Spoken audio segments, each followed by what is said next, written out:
Juste une petite introduction, vu qu'il y a la grève des transports et peut-être et la pluie. Et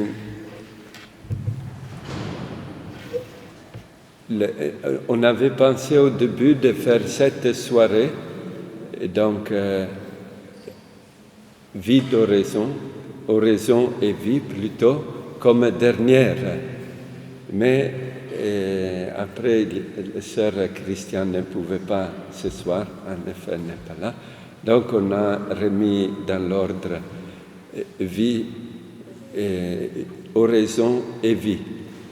Et comme ça, juste pour introduire, si le Père Jean est d'accord, vous vous rappelez le texte de l'Évangile que nous avons commenté en parlant dans la deuxième rencontre, comment faire oraison. C'était l'Évangile de Marc au chapitre 1er. Non? Et Jésus, encore bien avant l'aube, non? Il est sorti pour aller dans un lieu désert et il priait. Non?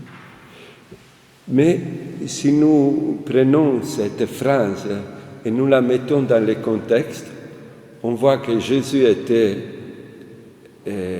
avec les gens juste avant. Non? Tous portaient leurs malades dans la maison de Pierre à Capharnaüm. Et tout de suite après, on vient les chercher. On vient les chercher pour dire tout le monde te cherche. Mais c'est intéressant aussi, mais voilà, je commence déjà à donner une piste, que Jésus ne se laisse pas prendre par Pierre. Non?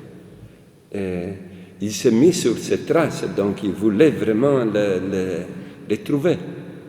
Mais Jésus, dans la prière, a puisé une liberté pour dire il faut aller ailleurs. La mission est une autre. Non? Et il partit ailleurs. Non?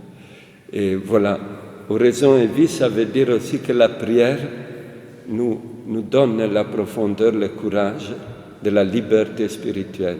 Mais j'ai déjà anticipé et on laisse le Père continuer.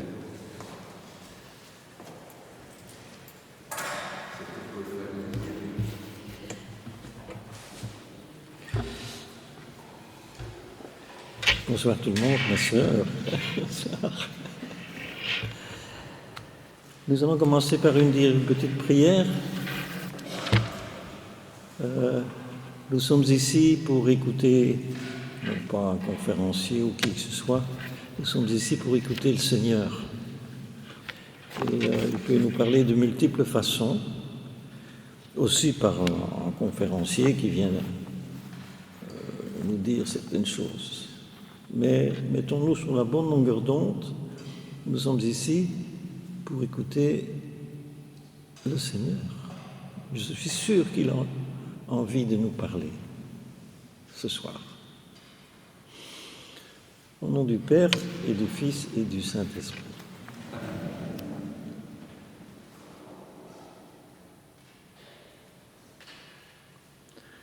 Envoie ton Esprit, Seigneur, sur nous, qui sommes rassemblés en ton nom et qui avons dans le cœur ce désir de tes disciples qui te disaient, Seigneur, apprends-nous à prier.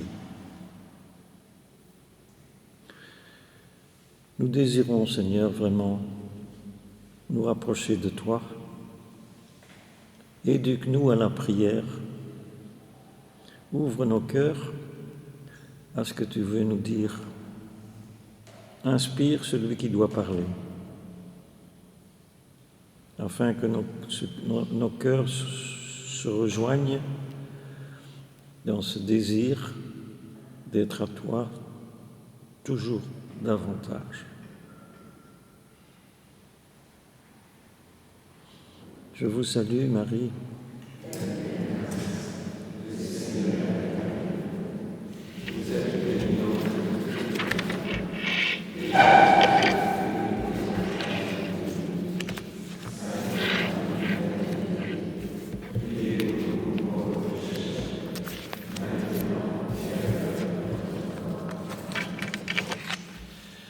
Donc voilà, nous sommes à l'avant-dernière rencontre de notre cheminement.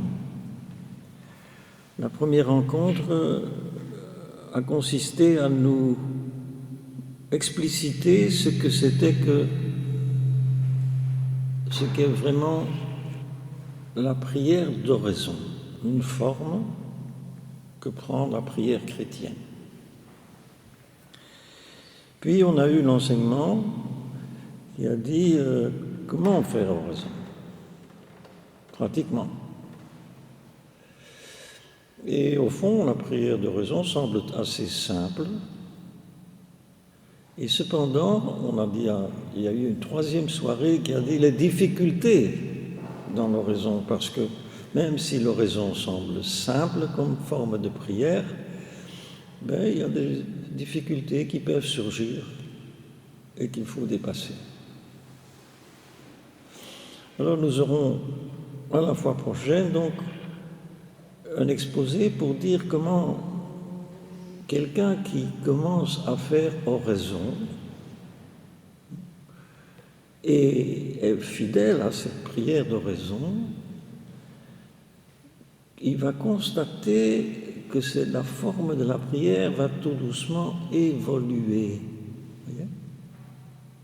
Et donc la fois prochaine, on vous parlera de l'évolution de la prière d'oraison. Et comme disait le Père, il aurait fallu finir avec ce que je voudrais dire ici, mais on a interverti, donc aujourd'hui je vais vous parler de l'oraison et la vie. La vie pour vous, la vie que nous menons à travers les journées, chacun la sienne. Et je crois qu'il y a beaucoup à dire sur ce sujet. On pourrait dire énormément sur ce sujet. Je vous donnerai certaines réflexions. Ce sera toujours incomplet.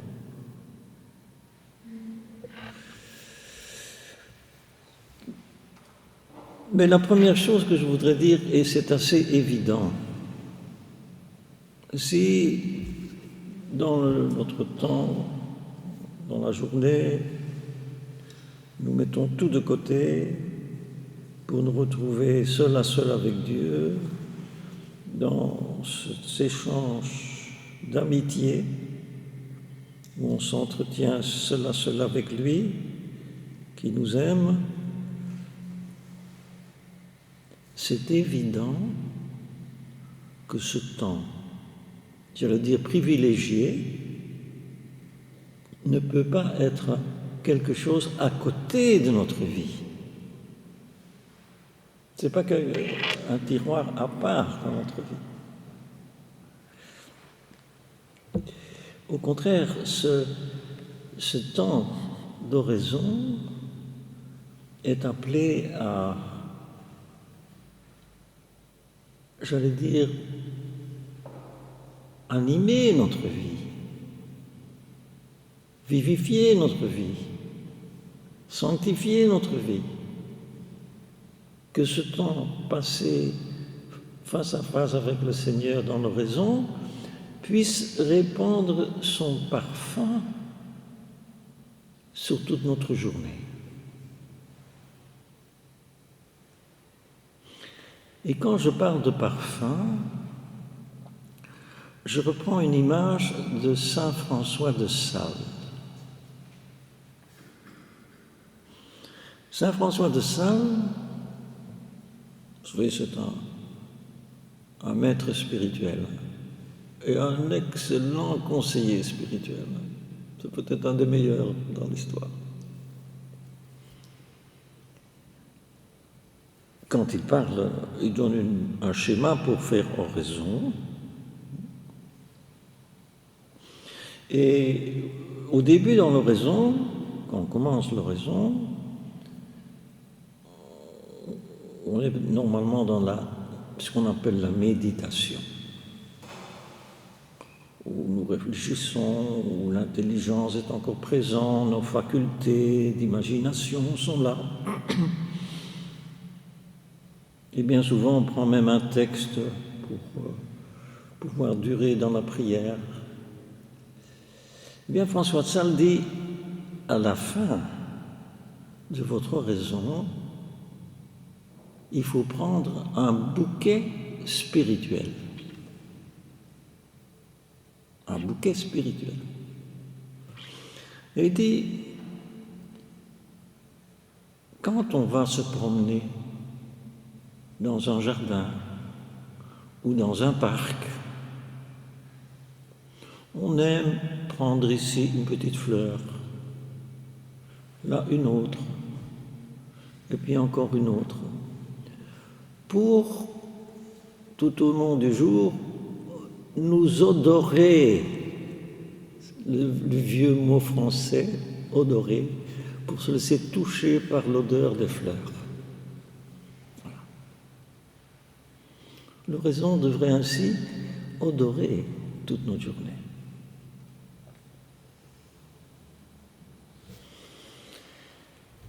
Maintenant, c'est clair, l'oraison ne doit pas être coupée de notre vie. Il faut que notre vie entre dans notre oraison et que notre oraison, quelque part, entre dans notre vie. Il y a un double mouvement.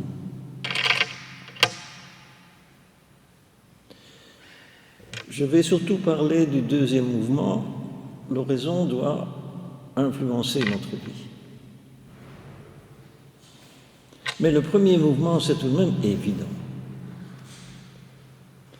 Si nous passons du temps avec le Seigneur,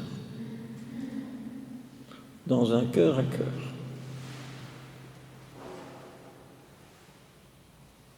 où on peut lui dire tout ce qui nous habite, tout ce qui nous préoccupe, tout ce que nous désirons, et on va évidemment lui parler de ce qu'on vit, de nos difficultés, de nos amis, de nos enfants, de notre époux. C'est évident. La vie entre dans la prière et ce dialogue avec Dieu. C'est sûr.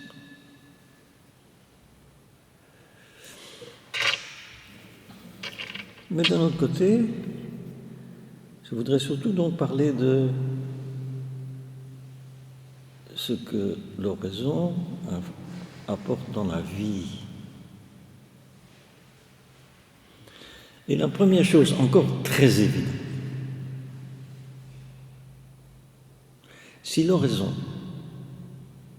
est un temps privilégié où on rencontre Dieu pour un échange d'amitié,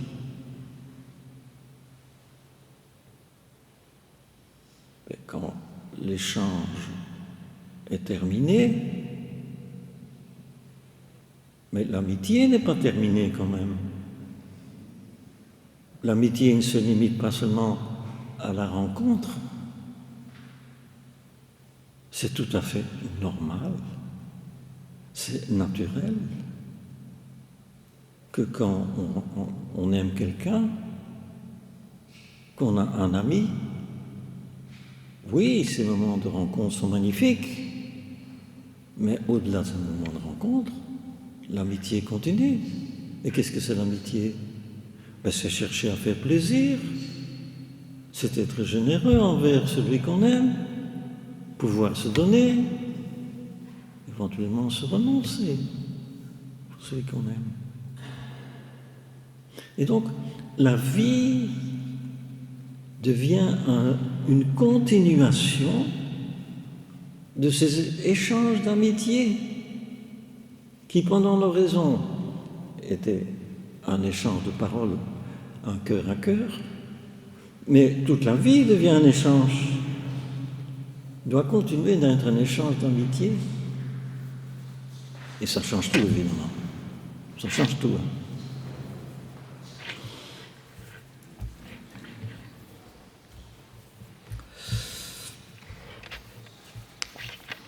C'est pour ça, vous voyez, que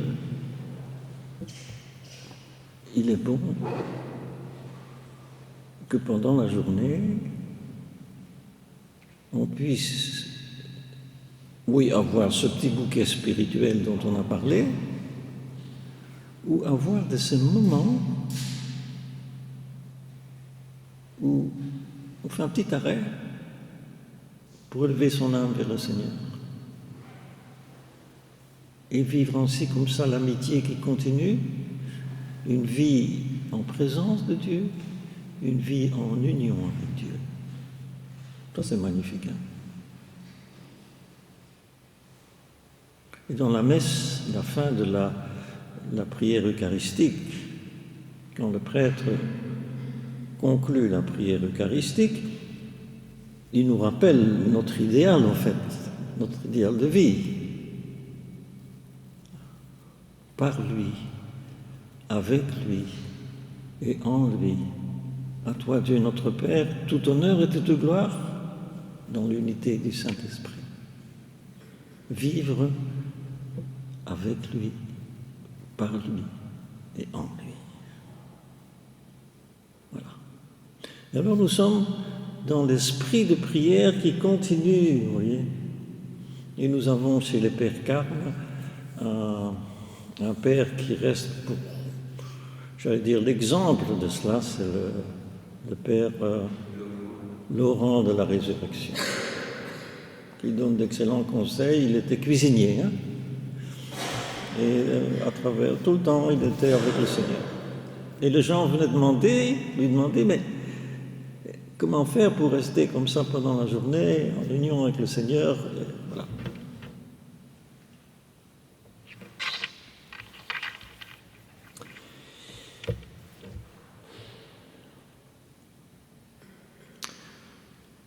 Ce sont des réflexions que je vous donne comme ça, plic-ploc.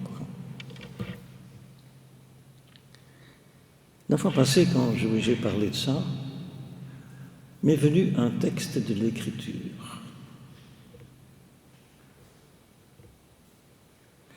Et quand j'ai dit ce texte devant l'Assemblée, j'étais moi-même saisi. Parce que j'ai pris conscience que ce texte était vraiment vrai.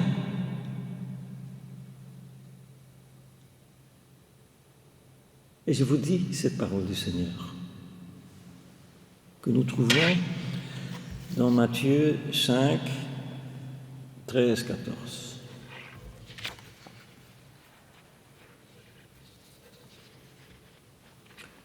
Vous êtes la lumière du monde.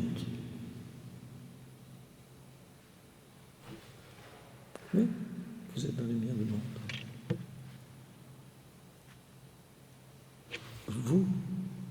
Vous êtes le sel de la terre.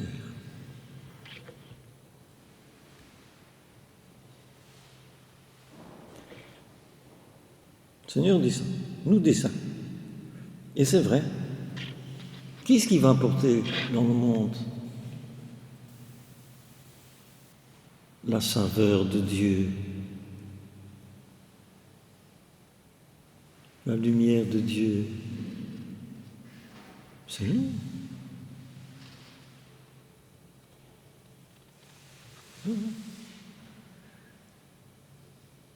Donc c'est saisissant. Donc Jésus dit, vous êtes la lumière du monde. Et il ajoute que votre lumière brille devant les hommes, afin que, voyant vos bonnes œuvres, ils rendent gloire à Dieu. Voilà.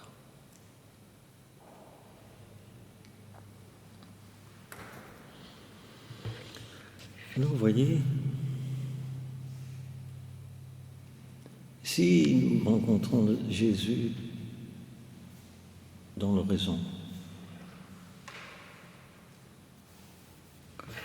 si éventuellement nous prenons même un évangile pour alimenter notre échange,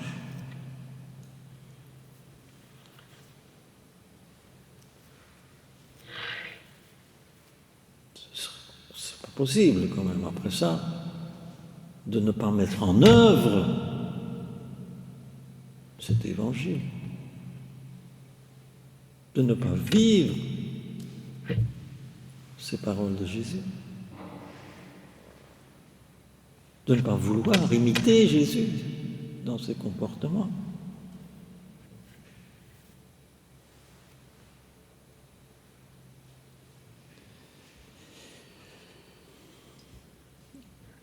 Jean écrivait,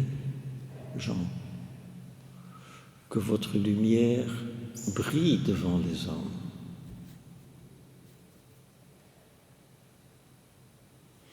Et l'Évangile nous dit clairement, ce n'est pas celui qui dit « Seigneur, Seigneur » qui entrera dans le royaume des cieux.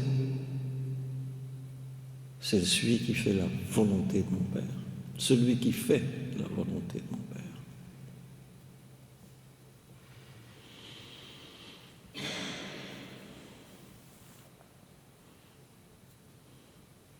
Ou encore Saint Jean dit, celui qui a mes commandements et qui les garde, celui-là qui m'aime. Si on aimons vraiment le Seigneur, c'est ça.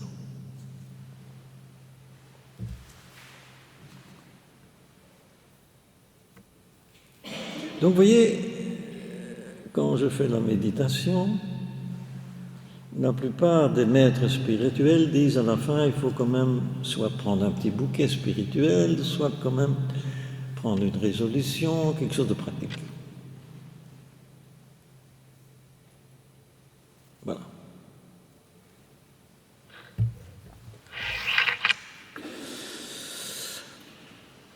Mais le Seigneur dit aussi, vous êtes le sel de la terre. C'est très différent, cela. Vous voyez ? Quand il dit, vous êtes la lumière du monde, que les hommes voient vos bonnes œuvres et qu'ils en rendent gloire à Dieu. Donc, quand il s'agit de la lumière, c'est les bonnes œuvres. C'est ce que vous faites. Quand il dit, vous êtes le sel de la terre, si le sel s'affadit, il n'est plus bon à rien. On le jette et on piétine. Ça, c'est tout autre chose. Vous voyez, parce que le sel, c'est essentiel pour le sel de saler. C'est l'être même du sel que de saler. S'il ne sale plus, c'est plus du sel. Donc nous sommes, pour employer un grand mot, nous sommes à un niveau ontologique. Il ne s'agit plus tellement d'être, de faire des œuvres, même si c'est irremplaçable, mais il s'agit d'être, une qualité d'être.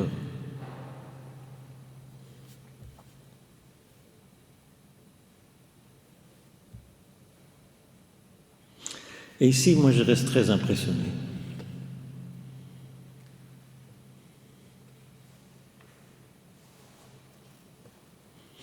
J'ai été impressionné par un texte dans les Exodes, Exode 44, 34, 29.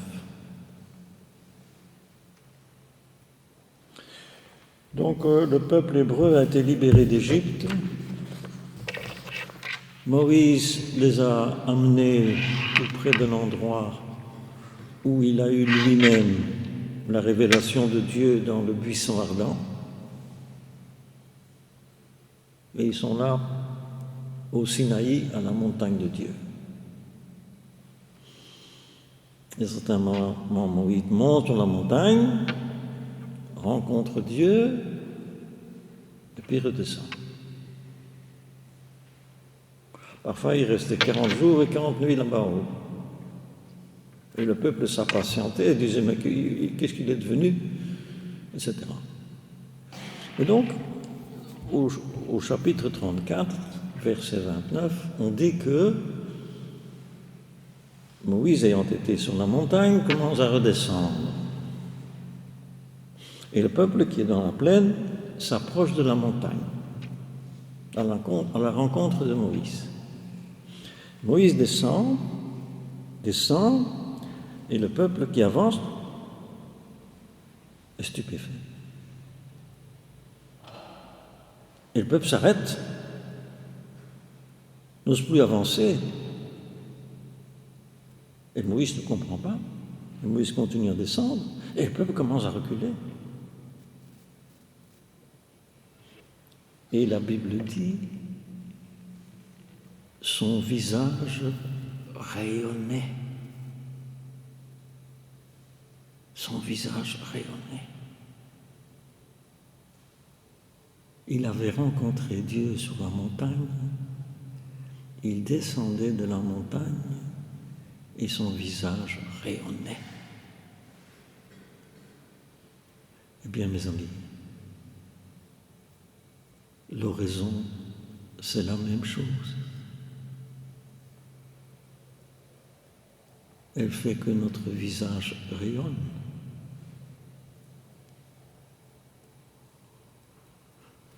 Ce contact avec Dieu nous change, même si on n'a pas tout à fait conscience de ce qui se passe. Mais d'autres le voient.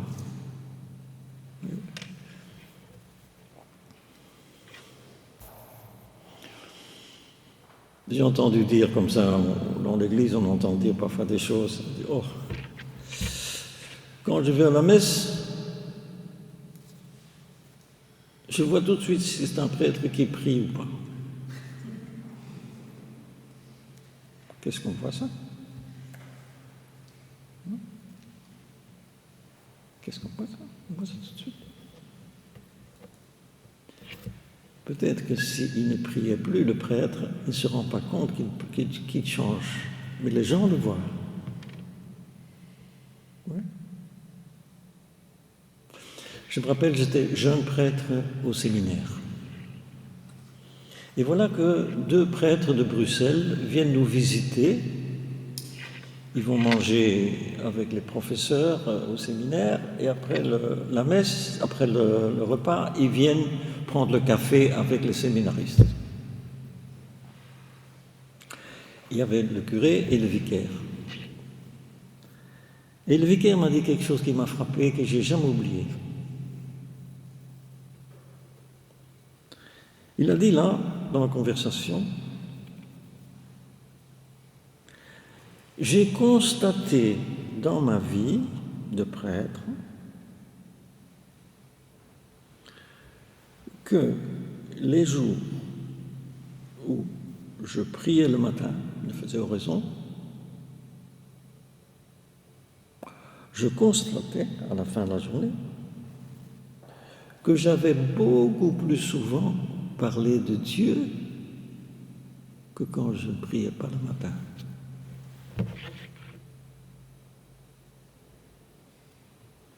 J'ai dit quel témoignage formidable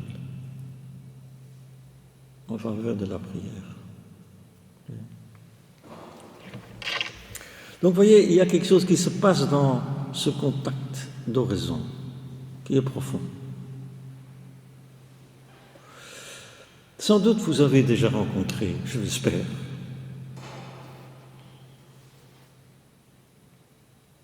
je parle au niveau spirituel,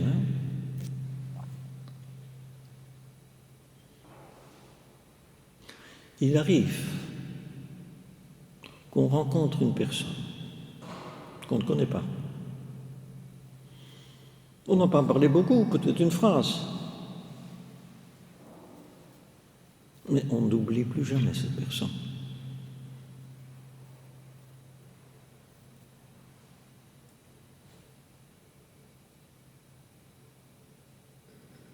Elles nous ont touchés. Il y a de ces personnes, quand on s'approche d'elles,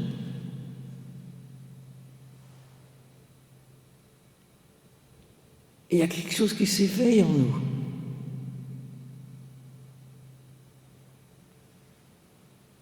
C'est sans doute ce qu'il y a de meilleur en nous.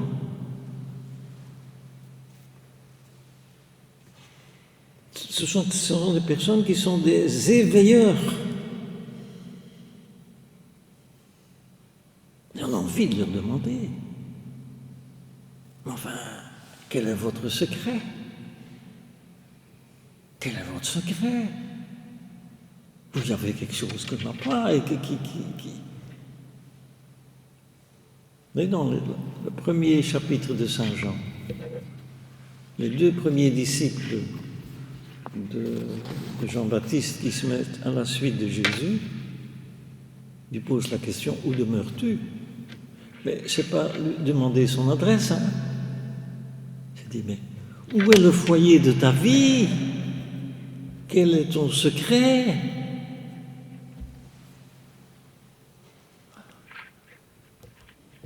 Mais, bon, je pourrais vous en raconter, je ne peux pas être long. Je ne peux pas être long, je peux vous en raconter. Je vous raconte ce qu'on a vécu à Louvain-la-Neuve, étudiant.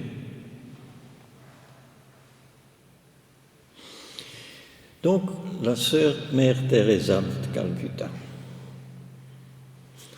L'Université catholique de Louvain en fait une docteure honoris causa. Ça s'est fait ici à Woluwe, à la faculté de médecine.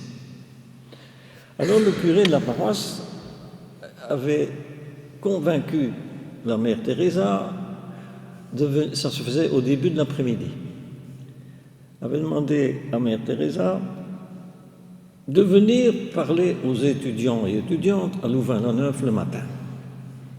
Oh, Mère Teresa vient à Louvain. Oh, on avait choisi le plus grand auditoire et bien avant l'heure, on voyait des étudiants qui confluaient dans l'auditoire. Finalement, tout était rempli. Alors un étudiant criait « Que serrons-nous? Mettons-nous à 3 sur 2 sièges » etc. Enfin, tout était rempli, et il y avait même des gens dehors. On a attendu la Mère Teresa. En attendant là, celui qui dirigeait la chorale à la paroisse a dit « On va l'accueillir en chantant en chœur Laudate Dominum. On a répété, puis Laudate Dominum, on a fait un chœur et on a entendu. À un certain moment, la porte s'est ouverte, plusieurs personnes sont entrées, et au milieu de ces personnes, une petite femme, tenant un peu courbé, tenant un sac devant elle comme ça, un sac à jute, Mère Teresa. On a commencé à chanter. On n'a pas su continuer. Et tout l'auditoire a commencé à applaudir cette petite femme. Une ovation même magnifique. Et à travers elle, c'était une ovation au Seigneur Jésus. Et puis il nous a parlé, évidemment. Mais même s'il ne nous avait pas parlé, on était déjà touchés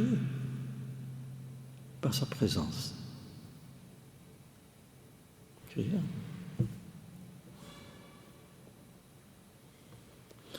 Quand j'étais étudiant encore, à Louvain, j'ai été écouter une conférence de Roger Schütz, le fondateur de Thésée.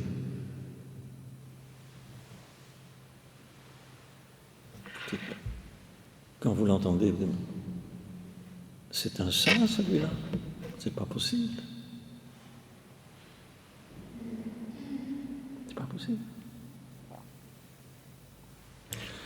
Ce que j'ai vécu de plus fort, mais d'une force incroyable, ma dernière rencontre avec Jean-Paul II.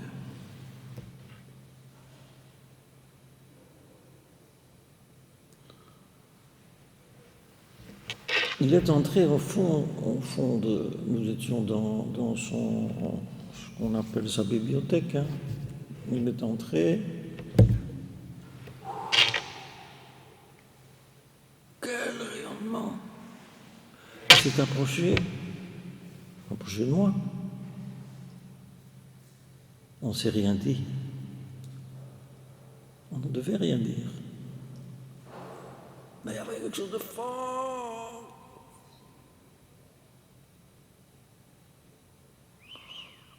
Des gens qui rayonnent. Mais je dois dire, j'ai aussi vu Jean-Paul II dans sa chapelle faire oraison avant sa messe le matin. Il était abîmé dans la prière. Incroyable. Oui. Alors, ces gens ont une qualité d'être. Vous êtes le sel de la terre. Une qualité d'être. Ce n'est plus faire ceci ou faire cela. C'est autre chose.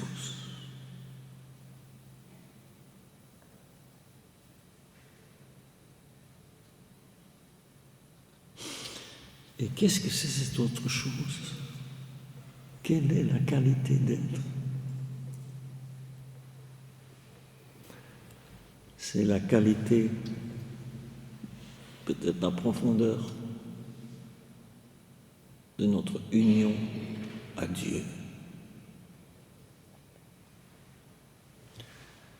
Car ce n'est pas nous qui rayonnons, c'est Dieu qui rayonne à travers des personnes. Le rayonnement vient de Dieu, pas de nous.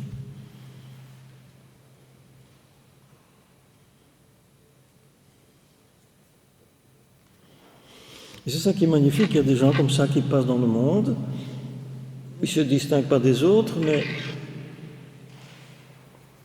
il y a un halo de paix, de bonté, qui nous met à l'aise, qui nous rend meilleurs, sans aucune parole. Qualité d'être. Je peux encore raconter, mais juste trop là. Encore un. Encore un. On aime les histoires. C'est très fort aussi. Vous connaissez l'histoire du père Kolbe, non? Le père Kolbe. Il est dans un camp de concentration en Pologne, en Auschwitz, et un prisonnier s'est évadé. On rassemble les prisonniers dans la cour et on dit, écoutez, si on n'a pas retrouvé, on va choisir 10 d'entre vous en représailles et ils seront conduits au bunker de la faim. Et la bunker de la faim, qu'est-ce que c'est? C'est une espèce de cave dans laquelle on enferme ces prisonniers et on les laisse mourir de faim et de soif. Et donc, le soir, on n'a pas retrouvé les fugitifs et on proclame, l'un après l'autre, des noms qui résonnent là dans la cour et chaque fois, c'est un arrêt de mort qui résonne. Il y a un des prisonniers qui quitte les rangs pour se mettre dans la file qui sera conduite dans le bunker de la faim. Et finalement, résonne un 10e nom, et c'est un père de famille qui ne peut pas retenir ses larmes en pensant à sa femme et ses enfants. Et à la stupéfaction de tout le monde, on voit un 11e prisonnier qui sort des rangs et qui s'approche du soldat qui est là, qui sort son revolver et qui lui dit « Qu'est-ce que vous voulez ?»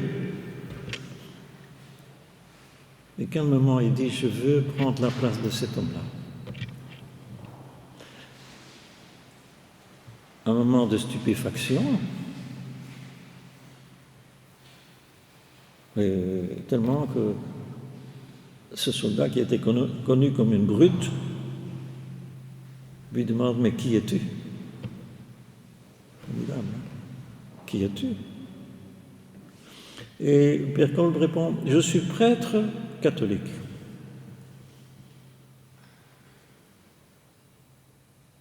C'est sa réponse. On lui a permis de prendre la place du 10e. Et il a été conduit donc dans ce bunker de la faim. Et celui qui le racontait disait, et le Père Kolb s'en allait pour dire sa dernière messe. Parce que dire la messe, c'est chaque fois donner sa vie. Et donc là, il était là, il a soutenu le moral des autres et ils sont morts les uns après les autres. Lui est mort le dernier. De temps en temps, un soldat, enfin un préposé, venait soit pour enlever un corps, soit donner une piqûre pour achever quelqu'un. Père Kolb était assis par terre, de plus en plus épuisé. Et quand il rentrait dans le bunker, ils interdisaient au Père Kolb de les regarder.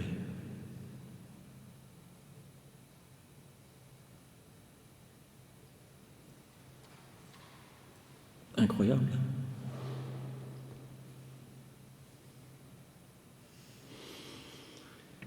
Ce Père Kolb, qui ne savait plus rien faire, qui ne savait presque plus rien dire, mais qui était rempli de Dieu. Dieu passait encore par ses yeux. Et ces tortionnaires ne le supportaient pas. Quand Dieu est dans quelqu'un, il rayonne.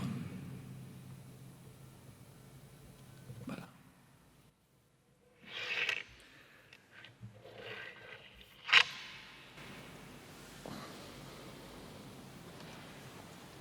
Moi, je vais m'arrêter parce qu'on pourrait continuer à en parler, hein. Mais je voudrais vous dire ceci, moi je vous souhaite à tous d'être des gens qui rayonnent. Parce que le monde a besoin de ça. au milieu d'un monde tellement dur, tellement terre à terre, tellement s'agrippant sur soi-même, avoir des âmes qui nous ouvrent, qui nous livrent, rien que par le contact, parce que ce sont des hommes et des femmes de Dieu. Eh bien, l'oraison fait des hommes et des femmes de Dieu. Je vais m'arrêter là. On pourrait dire beaucoup de choses, mais...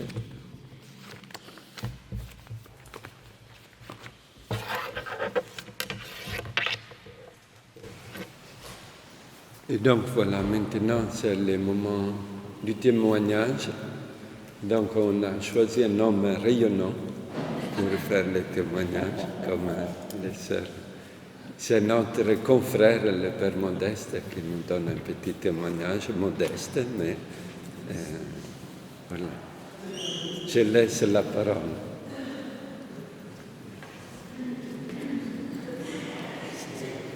Et comme l'autre fois, sœur Hélène, ce n'est pas facile de parler de prière devant les consoeurs, comme ça j'imagine que pour les frères, ce n'est pas facile de parler devant les confrères. On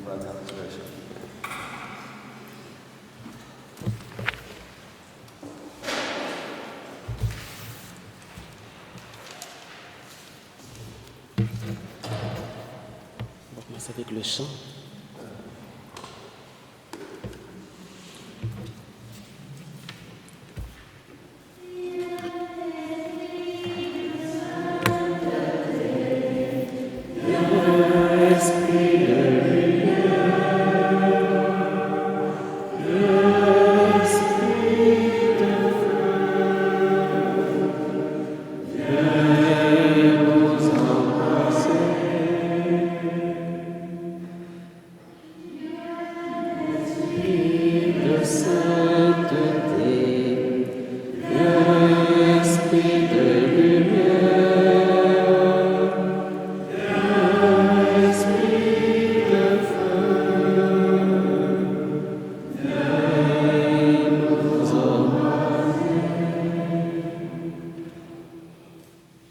Bonsoir.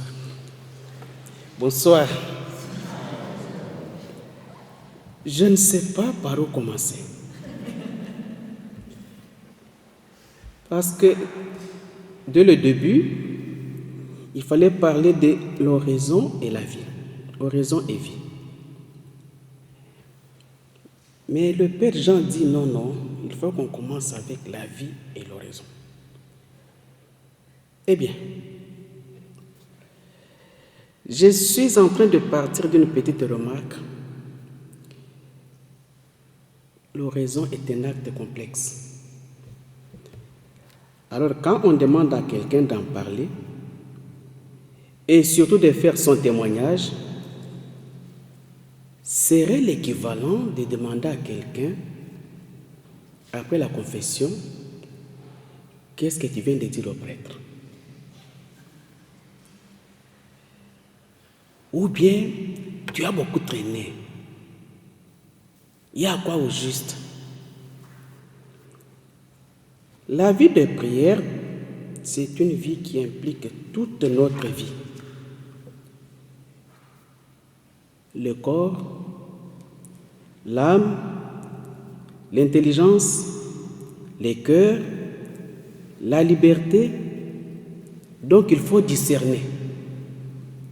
Quand il faut parler de l'oraison, il faut savoir discerner ce qui est essentiel et ce qui ne l'est pas. Je vais partir aussi d'une anecdote. Dans une communauté religieuse, vivait une sœur qui avait gagné la confiance des hommes. De sa communauté, bien sûr. Et tout le monde parlait de cette sœur-là. La sœur est docile, intelligente, courtoise. Encore et encore, la sœur prie beaucoup. L'évêque en était informé. Il s'est dit, je vais descendre dans cette communauté pour parler à la mère prieure et surtout pour voir la sœur.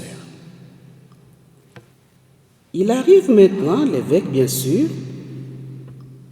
Les sœurs sont arrivées là comme toutes les bonnes sœurs. Notre Père, notre Père, notre Père. Ok.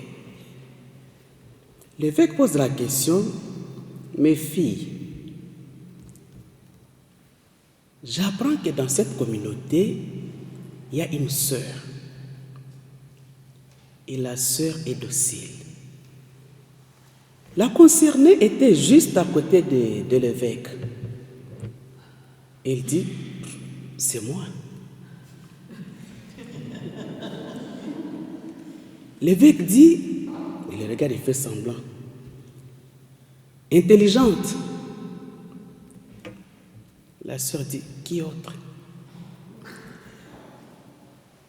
Courtoise. Mais toi-même, tu l'as dit. Elle prie beaucoup. Mais c'est clair. L'évêque dit à la sœur, ma fille, ta place n'est pas ici. Dans cette communauté, nous avons besoin de sœurs qui sont en marche. Nous avons besoin de sœurs qui luttent. Nous avons besoin de sœurs qui font un bon discernement sur leur vocation. Alors, mes frères et sœurs, demandez au Carme, aux carmélites, même au Père Jean, à certains chrétiens aujourd'hui, de donner le témoignage. Nous risquons de penser que non, ceux qui ont fait le témoignage, ou bien ceux qui ont parlé, ils sont déjà arrivés quelque part. Et là, on se frotte les mains, on dit non, voilà, moi je suis déjà, je ne sais pas, j'ai déjà atteint 7e demeure ou quoi. Non. C'est pour nous dire que ceux qui m'ont dévancé, dans leurs propos, il y avait à manger et à boire. Mais chez le Père Modeste aujourd'hui, vous allez trouver à manger, à boire et aussi à vomir. Ne soyez pas surpris quand je vais vous donner maintenant. Mais mon témoignage, je parle alors de ma vocation.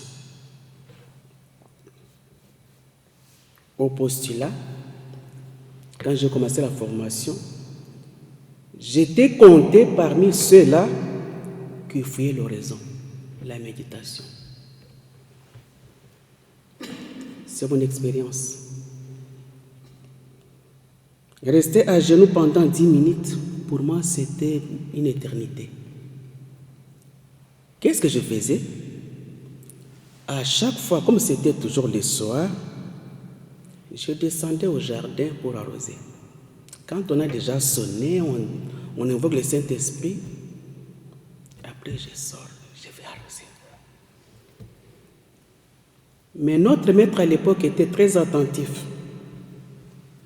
Un jour, il me suit, il me dit, Modeste, tu sais que tant au travail on peut prier? On peut prier. Arrivé à la fin de l'année de cette année-là, qu'est-ce qu'on dit? Qu'est-ce qu'on écrit dans mon rapport? Un frère équilibré.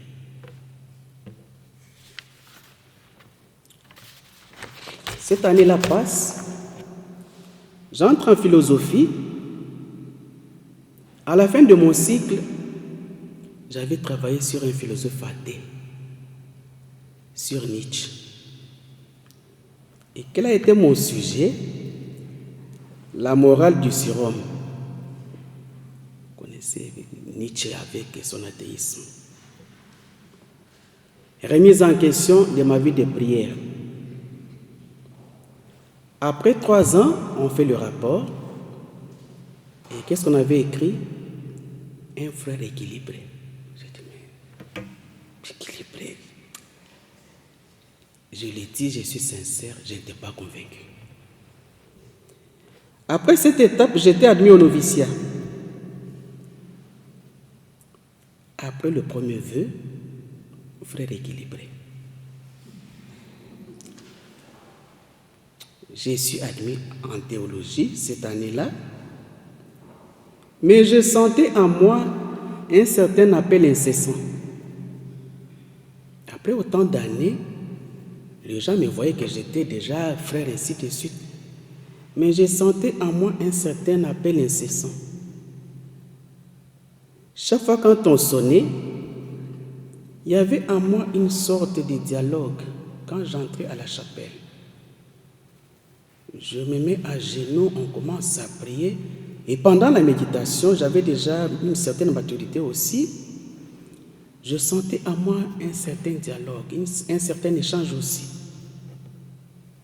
Mais ma vie connaissait aussi des hauts et des bas. On sonne, j'étais toujours à temps, espérant que je serai toujours à temps. Et quand j'étais à la chapelle, il y avait toujours cette voix-là, comme une voix ou une présence comme ça. J'ai commencé aussi à comprendre que non, en échangeant avec ceux qui m'accompagnaient à l'époque, que j'avais aussi ces trésors-là en moi. La prière, j'étais aussi obligé d'écouter et aussi de prier pour les gens. Et là, je m'étais beaucoup inspiré de la deuxième lettre de Saint Paul aux Corinthiens. Au 4e chapitre, le 7e verset. Ces trésors, nous les portons dans des vases d'argile. Que je sois encore en formation, que je sois aujourd'hui prêtre, je ne sais pas qui avec le temps, je sens toujours que ces dons-là de Dieu qui est en moi, je suis incapable aujourd'hui de le porter. Parce que notre vie a toujours des hauts et des bas. C'est ainsi que j'avais commencé aussi cette aventure complexe. Mais j'ai connu un moment difficile, très difficile jusqu'à aujourd'hui. Je me réveille tôt. Ça fait maintenant une dizaine d'années. Déjà à 3 heures du matin, j'ai un sommeil très léger. Très léger, donc on peut faire quelque chose, je sursaute ainsi de suite. 4 heures, 5 heures, pour moi c'est déjà le matin. Je dis que ça fait une dizaine d'années. Je ne sais pas, c'est un témoignage, là où je suis en train d'aller, là où le Seigneur m'attend. Mais comment alors occuper ces moments? Le temps où tout le monde se repose. Il y en a qui me posent des questions. Demain, nous allons nous réveiller à quelle heure? Moi, j'ai dit, en tout cas, vous êtes libre. Parce que ça soit à 8 heures du matin, que ça soit, je ne sais pas à quelle heure, moi, je suis déjà debout. À quoi bon de vous imposer maintenant mon rythme? Mais comment j'occupe maintenant ces moments, parfois des moments difficiles?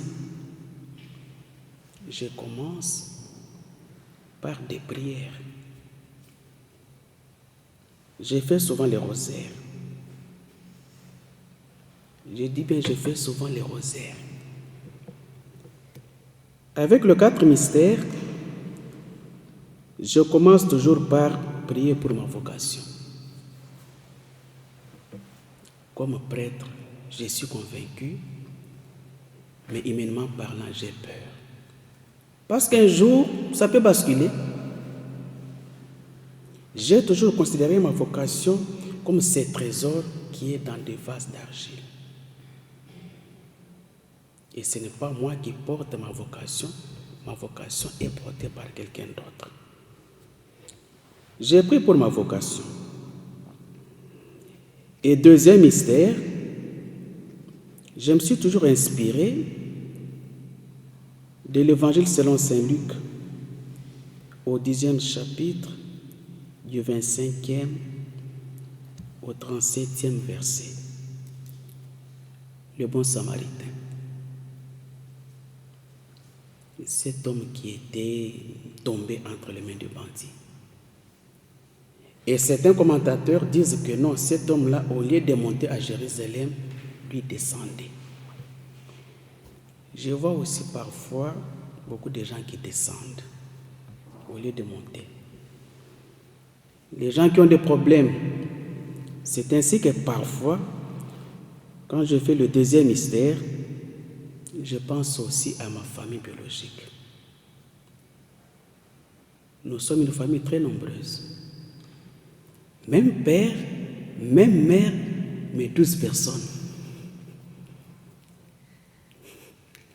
Et nous sommes les derniers. Mon frère jumeau et moi, nous sommes les derniers. Dans cette ambiance-là, parfois le prêtre est mal compris. Alors, je passe au troisième mystère. Je prie aussi pour les personnes qui me sont chères, qui ont des problèmes. C'est ainsi que quand vous allez, peut-être après ma mort, je ne sais pas, ça sera quand. Chez moi, il y a des petits papiers comme ça. Je coupe les bouts de papier, j'écris telle personne. Quand je me mets à genoux pour prier, je regarde maintenant, je consulte comme si c'était, je ne sais pas, une boussole. Aujourd'hui, je vais prier pour telle famille. Mais vous sentez que non, ce n'est pas facile de parler maintenant de ce qui est intime. Je demande même à certains, tu peux m'envoyer seulement le message parce que je risque d'oublier. Et le quatrième mystère, je prie maintenant pour ceux qui nous dirigent. Et là, je m'inspire toujours de la première lettre de Saint Paul à Timothée, au 2e chapitre, du 1er au 4e verset. Je recommande avant tout qu'on fasse des demandes, des prières, des supplications, des actions de grâce pour tous les hommes, pour le roi, ainsi de suite. Vous connaissez bien cette épître. C'est ainsi que quand on parle de la guerre qui est, je ne sais pas, au Congo, qui est, je ne sais pas, en Ukraine, je ne sais pas, en Israël, ainsi de suite, j'ai toujours posé la question au Seigneur. Mais vous avez dit, compris pour les hommes qui nous dirigent, mais pourquoi certains s'entêtent? Humainement parlant, je ne peux pas intervenir. Qu'est-ce que je représente? Mais je sais que non. Avec ma petite prière là, même si elle est imparfaite, le Seigneur peut aussi écouter. Alors, qu'est-ce que je fais après avoir prié avant tout le monde? Je me réveille tôt, de 3 heures, 4 heures, ça dépend, ainsi de suite. Maintenant, quand on sonne à l'heure habituelle, ici c'est à 6h30, parfois je m'arrange pour être là à temps. Mais avant d'arriver à la chapelle, je m'inspire toujours des textes du jour, les lectures du jour. C'est ainsi que je prie maintenant pour tout le monde qui va franchir la porte de l'église ces jours-là, surtout le matin. J'ai cette petite mauvaise habitude. Parfois, je demande à certains confrères, non, je préfère célébrer la messe matinale. Parce que quand je commence la journée par une célébration eucharistique, je me sens dégagé. C'est ainsi que quand je me mets aussi à genoux, je pense à toutes ces personnes-là qui vont fréquenter notre paroisse, notre église, plutôt notre chapelle. Et là, souvent, je m'inspire de la prière eucharistique de « Sur nous tous enfants, nous implorons ta bonté ». Quand je prie souvent cette prière-là, il m'arrive maintenant de garder un moment de silence. Mais je n'ai pas dit que je deviens maintenant mystique, non. Ça arrive souvent spontanément comme ça. Quand je dis « Sur nous tous enfants, nous implorons ta bonté », je garde silence. Je pense toujours à toutes ces personnes.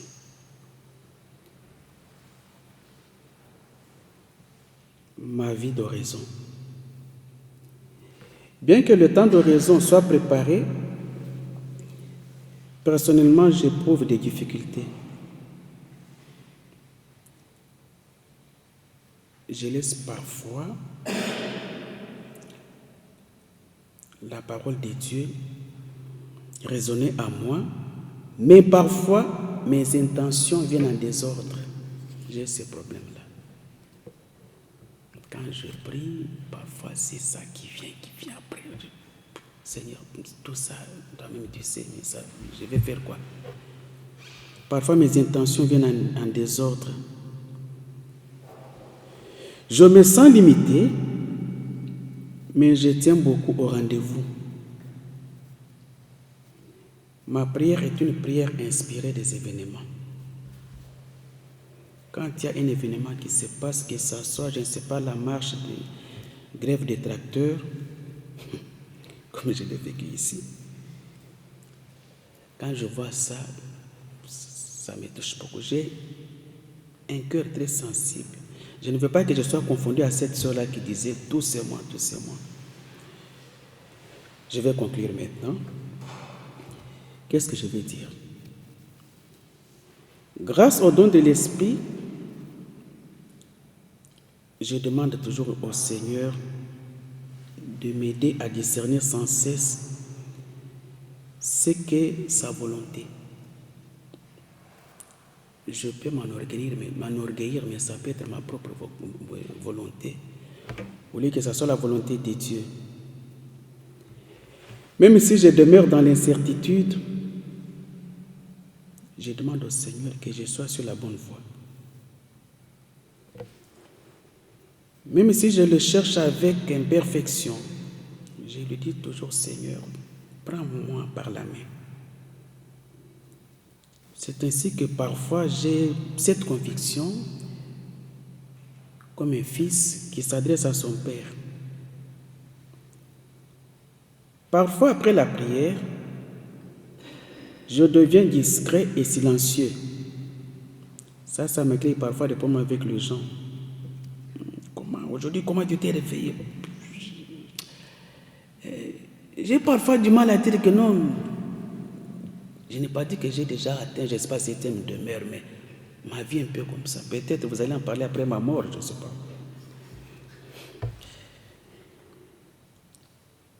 Je disais que après la prière, je deviens silencieux, discret.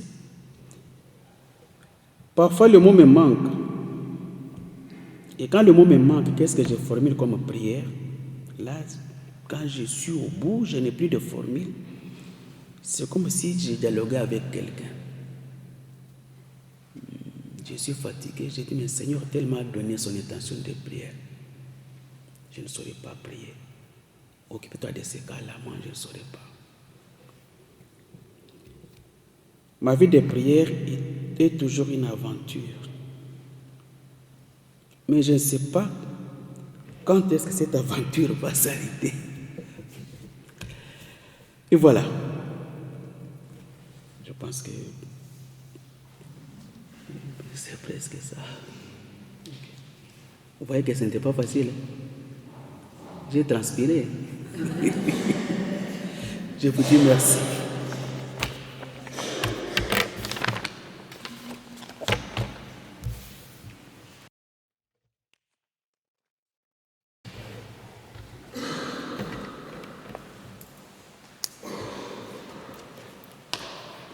Voilà, on a eu tellement de richesses que maintenant faire l'oraison, c'est presque difficile parce qu'on a trop de... Mais on va faire un petit moment d'oraison pour vraiment vivre ce qu'on a écouté. Et nous reprenons le refrain de la...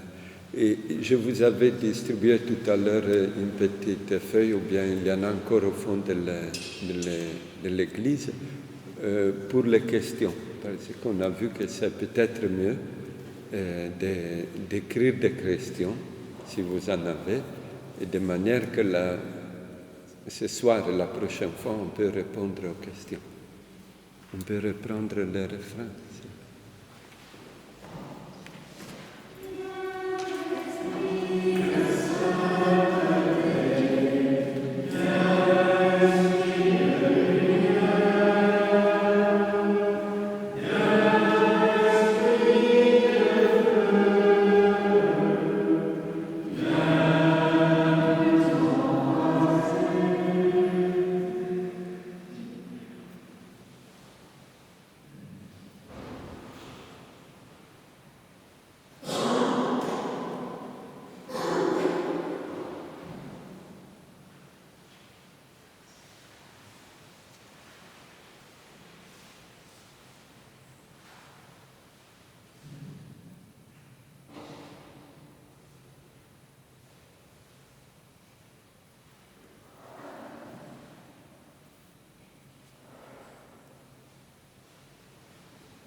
Je laisserai encore quelques minutes au Père Jean pour répondre à une des questions qui nous avait été proposée. Quelques minutes, tu ne vas pas nous parler encore.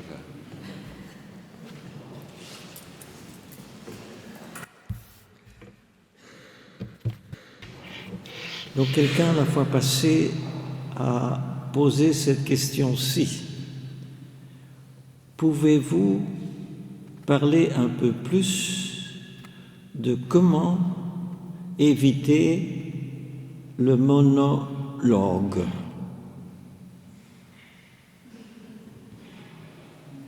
Dans l'oraison. Ok.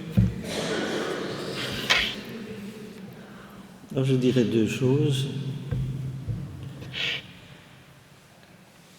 La première,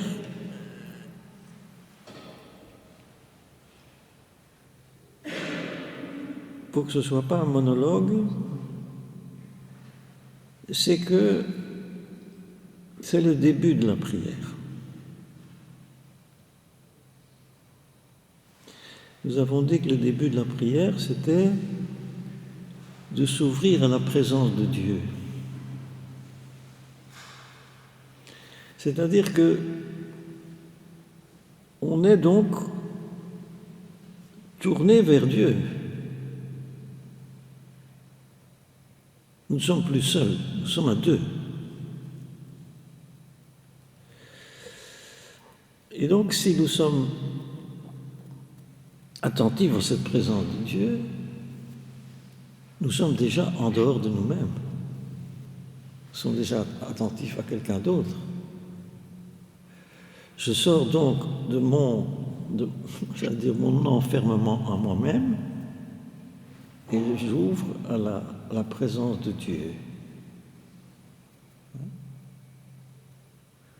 C'est au fond la conversion.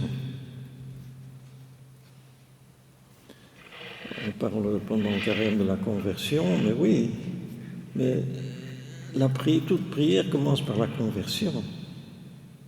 C'est-à-dire, moi qui suis toujours occupé avec moi-même, maintenant, je me laisse moi-même pour me tourner vers quelqu'un d'autre qui est le Seigneur. Je m'ouvre à lui. Alors, si je suis là, dans cette présence à lui, et si cette présence est vraiment vraie, alors je ne suis déjà plus dans mon monde à moi. Ça, c'est une première chose que je voulais dire en réponse à cette demande. Alors, il y en a une deuxième, même si je parle avec le Seigneur. Je lui dis que je suis heureux d'être avec lui, que je le remercie de pouvoir le rencontrer, que je lui parle de mes soucis, mais que je lui confie, que je lui dis ma confiance. Mais c'est toujours moi qui parle, en fait. Est-ce que je ne suis pas dans un monologue ?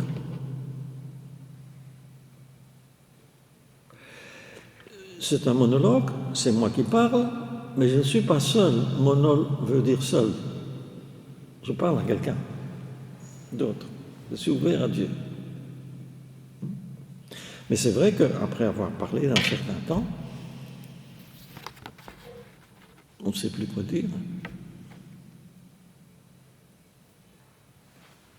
Mais on peut, je le sens en moi-même aussi, quand je peux faire oraison, je peux très bien rester dans mes idées, très bien être soucieux de ma vie, tellement me rappeler des choses. Mais je ne suis pas ouvert à Dieu à ce moment-là. Je reste dans mon monde à moi. Vous voyez ? Donc l'important, c'est de s'ouvrir au départ. Non, je prie, je parle avec le Seigneur, puis je n'ai plus rien à dire.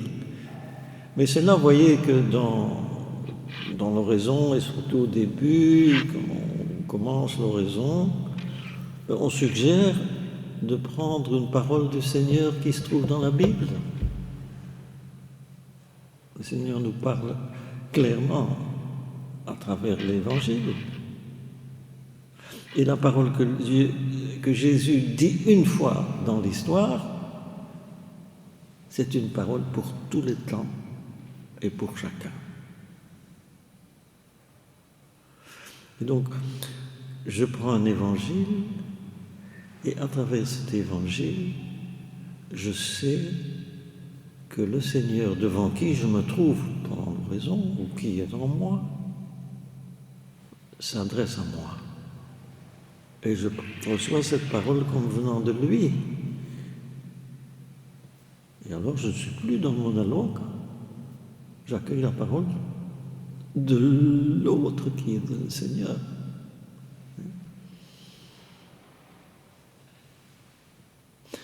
Nous avons évoqué ce soir, vous êtes la lumière du monde, vous êtes le sel de la terre, ce sont des paroles que le Seigneur nous dit. Ah. Que veux-tu dire, Seigneur? Éclaire-moi, Seigneur. Oui, j'accueille ta parole, Seigneur. On n'est plus dans son monologue. Donc moi, je conseille alors de prendre une parole du Seigneur dès que tu décongèles. Tu veux ajouter quelque chose? Je fais ça mieux que moi, mais...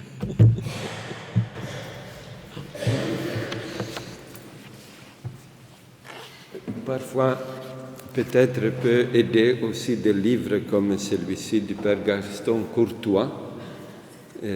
C'est un ancien livre, Quand le Seigneur parle au cœur, parce que, d'une certaine manière, il dit un peu